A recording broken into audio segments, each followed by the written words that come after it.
ಎಲ್ಲರಿಗೂ ನಮಸ್ಕಾರ. ಈ ವಿಡಿಯೋದಲ್ಲಿ ಅಭ್ಯಾಸ ಪುಸ್ತಕದ ನೀರು ಎಂಬ ಥೀಮ್ನಲ್ಲಿ ನೀಡಲಾಗಿರುವ ಕೆಲವು ಪ್ರಶ್ನೆಗಳನ್ನು ಹೇಗೆ ಉತ್ತರಿಸುವುದು, ಉತ್ತರಿಸುವಾಗ ಗಮನಹರಿಸಬೇಕಾದ ಅಂಶಗಳು ಯಾವುವು ಮತ್ತು ಈ ಪ್ರಶ್ನೆಗಳನ್ನು ಉತ್ತರಿಸಲು ವಿದ್ಯಾರ್ಥಿಗಳಲ್ಲಿ ಯಾವ ಕೌಶಲ್ಯಗಳನ್ನು ವೃದ್ಧಿಸಬೇಕು ಎಂಬುದನ್ನು ಚರ್ಚಿಸೋಣ. ಈ ಥೀಮ್ 4ನೇ ತರಗತಿಯಲ್ಲಿರುವ ಹನಿಗೂಡಿದರೆ ಮತ್ತು ಜಲಮಾಲಿನ್ಯ ಅಧ್ಯಾಯಗಳನ್ನು ಮತ್ತು 5ನೇ ತರಗತಿಯಲ್ಲಿರುವ ನೀರು ಅಧ್ಯಾಯವನ್ನು ಒಳಗೊಂಡಿರುತ್ತದೆ. ಈ ಥೀಮ್ಗೆ ಪರಿಗಣಿಸಲಾಗುವ 3ನೇ ತರಗತಿಯ ಕಲಿಕಾ ಫಲಗಳು ಹೀಗಿವೆ. ಅದೇ ರೀತಿ 4ನೇ ಮತ್ತು 5ನೇ ತರಗತಿಯ ಕಲಿಕಾ ಫಲಗಳನ್ನು ಸಹ ಇಲ್ಲಿ ನೋಡಬಹುದು. ಅಭ್ಯಾಸ ಪುಸ್ತಕದ ನೀರು ಎಂಬ ಥೀಮ್ನಲ್ಲಿ ಕೇಳಲಾಗಿರುವ 2ನೇ ಪ್ರಶ್ನೆಯನ್ನು ನೋಡೋಣ. ಪ್ರಶ್ನೆ ಹೀಗಿದೆ: ಕೆಳಗಿನ ಚಿತ್ರಗಳನ್ನು ಗಮನಿಸಿ. ಲೋಟ ಮತ್ತು ಬಟ್ಟಲಿನಲ್ಲಿ ಒಂದೇ ಪ್ರಮಾಣದ ನೀರನ್ನು ಹಾಕಲಾಗಿದೆ. ಅವುಗಳಲ್ಲಿ 2ನ್ನು ಸೂರ್ಯನ ಬಿಸಿಲಿನಲ್ಲಿ ಇಡಲಾಗಿದೆ ಮತ್ತು 2ನ್ನು ನೆರಳಿನಲ್ಲಿ ಇಡಲಾಗಿದೆ. ಕೆಲವು ಗಂಟೆಗಳ ನಂತರ ಯಾವ ಲೋಟ ಅಥವಾ ಬಟ್ಟಲಿನಲ್ಲಿ ನೀರಿನ ಪ್ರಮಾಣ ತುಂಬಾ ಕಡಿಮೆಯಾಗುತ್ತದೆ?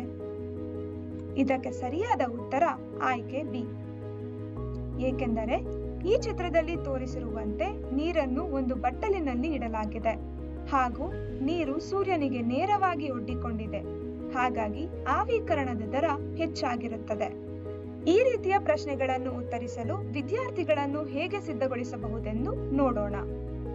ಒಂದು ಪ್ರಶ್ನೆಯನ್ನು ಉತ್ತರಿಸುವ ಮೊದಲು ಆ ಪ್ರಶ್ನೆ ಏನನ್ನು ಪರೀಕ್ಷಿಸುತ್ತಿದೆ ಎಂದು ಅರ್ಥ ಮಾಡಿಕೊಳ್ಳುವುದು ಅತ್ಯಗತ್ಯ. ಇಲ್ಲಿ ನೀರಿನ ಆವಿಕರಣದ ಜ್ಞಾನವನ್ನು ಪರೀಕ್ಷಿಸುವುದು ಈ ಪ್ರಶ್ನೆಯ ಉದ್ದೇಶವಾಗಿದೆ. ಹಾಗಾಗಿ ಇದು ನೀರಿನ ಆವಿಕರಣ ಎಂಬ ಪರಿಕಲ್ಪನೆಯನ್ನು ಒಳಗೊಂಡ ಪ್ರಶ್ನೆಯಾಗಿದೆ.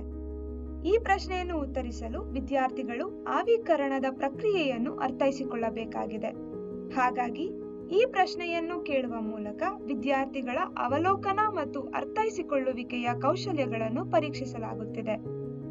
ವಿದ್ಯಾರ್ಥಿಗಳು ಯಾವುದೇ ಗೊಂದಲಗಳಿಲ್ಲದೆ ಪ್ರಶ್ನೆಗಳಿಗೆ ಸುಲಭವಾಗಿ ಉತ್ತರವನ್ನು ಕಂಡುಕೊಳ್ಳುವುದಕ್ಕೆ ವಿದ್ಯಾರ್ಥಿಗಳು ಪಾಲಿಸಬಹುದಾದ ಕೆಲವು ಹಂತಗಳನ್ನು ನೋಡೋಣ.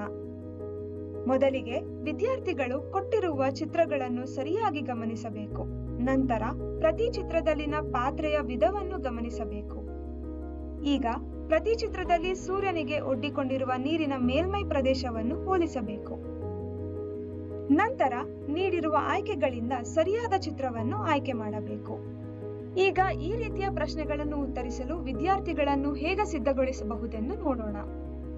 ವಿದ್ಯಾರ್ಥಿಗಳಿಗೆ ಆವಿಕರಣದ ಪರಿಕಲ್ಪನೆಯನ್ನು ನೆನಪಿಸಿಕೊಳ್ಳಲು ಪ್ರೇರೇಪಿಸಬೇಕು.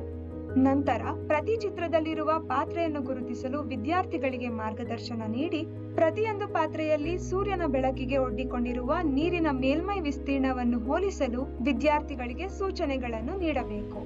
ಈಗ ಆವಿಕರಣದ ದರ ಮತ್ತು ನೀರಿನ ಮೇಲ್ಮೈಯ ನಡುವೆ ಇರುವ ಪರಸ್ಪರ ಸಂಬಂಧವನ್ನು ಕಂಡುಕೊಳ್ಳುವಂತೆ ವಿದ್ಯಾರ್ಥಿಗಳಿಗೆ ಮಾರ್ಗದರ್ಶನ ನೀಡಬೇಕು.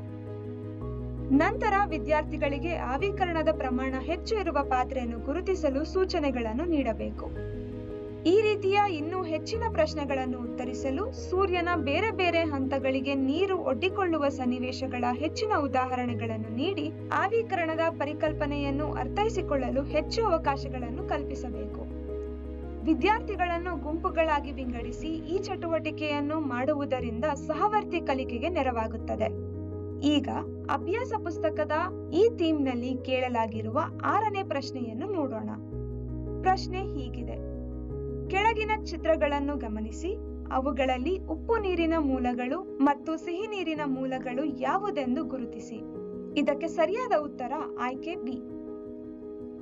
ಈಗ ಈ ಪ್ರಶ್ನೆ ಏನನ್ನು ಪರೀಕ್ಷಿಸುತ್ತಿದೆ ಎಂದು ಅರ್ಥ ಮಾಡಿಕೊಳ್ಳೋಣ.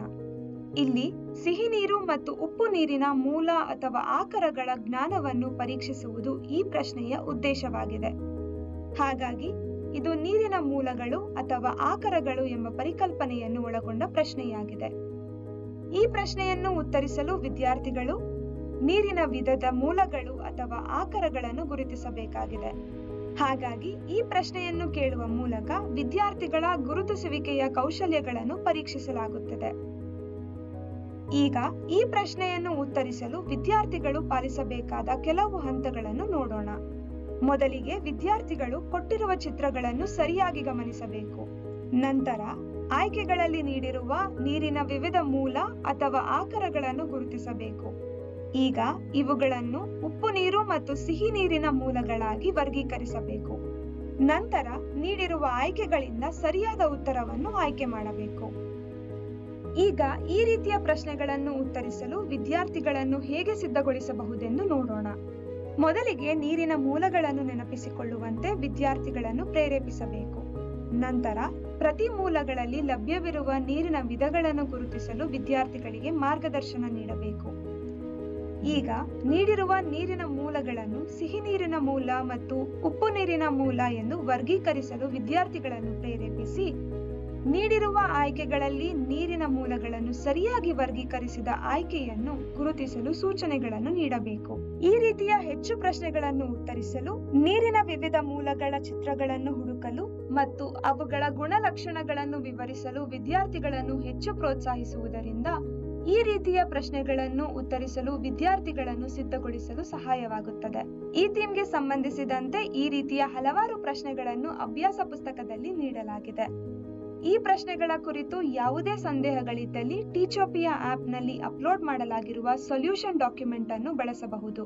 ಹಾಗೆ ಈ ರೀತಿಯ ಹಾಟ್ಸ್ ಪ್ರಶ್ನೆಗಳನ್ನು ಉತ್ತರಿಸಲು ವಿದ್ಯಾರ್ಥಿಗಳನ್ನು ಸಿದ್ಧಗೊಳಿಸುವುದಕ್ಕೆ ಸಹಾಯವಾಗುವ ಹಲವಾರು ಚಟುವಟಿಕೆಗಳನ್ನು ಒಳಗೊಂಡಿರುವ ಅಭ್ಯಾಸ ಹಾಳೆಗಳು, ಪಾಠ ಯೋಜನೆಗಳು, ಯೋಜನೆ ಆಧಾರಿತ ಕಲಿಕೆಯ ಮಾಡ್ಯೂಲ್ಗಳು ಮತ್ತು ವಿಡಿಯೋಗಳನ್ನು ಸಹ ಟೀಚೋಪಿಯಾ ಆಪ್ನಲ್ಲಿ ಅಪ್ಲೋಡ್ ಮಾಡಲಾಗಿದೆ. ಟೀಚೋಪಿಯಾ ಆಪ್ನ ಲಿಂಕ್ ಅನ್ನು ಈ ವಿಡಿಯೋ ಡಿಸ್ಕ್ರಿಪ್ಷನ್ನಲ್ಲಿ ನೀಡಲಾಗಿದೆ. ಈ ಎಲ್ಲಾ ಸಂಪನ್ಮೂಲಗಳು ವಿದ್ಯಾರ್ಥಿಗಳನ್ನು ಹಾಟ್ಸ್ ಪ್ರಶ್ನೆಗಳನ್ನು ಉತ್ತರಿಸಲು ಸಿದ್ಧಗೊಳಿಸಲು ಸಹಾಯವಾಗುತ್ತವೆ ಎಂದು ಆಶಿಸುತ್ತೇವೆ. ಧನ್ಯವಾದಗಳು.